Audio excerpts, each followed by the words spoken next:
El, a Canaanite deity, was referred to as the father of the gods. The gods were known as the Elohim, the sons of El. He caused the rivers to flow, thus making the land fertile, and made his home near the seashore. Sometimes referred to as the creator of the earth, he was also known as Bull or Bull El, to signify his strength and powers of fertility. His name is usually translated as Mighty One or First One.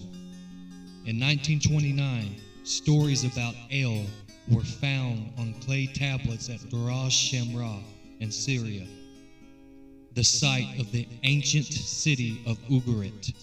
The tablets dated from the 14th century BCE.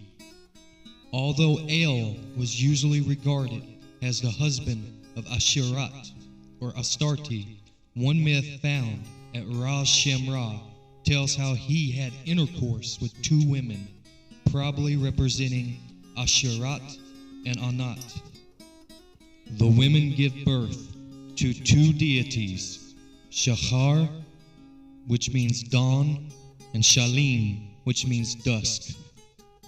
Accordingly to the story recorded on the clay tablets, El walked along the shore, then plunged into the waves.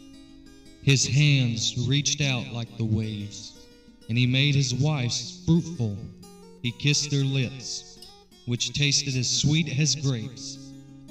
And in the kiss, and the conception, and the embrace, dawn and dusk were born. El went on to father many more deities. He was depicted as an old man sitting on a throne, wearing a bull's horns.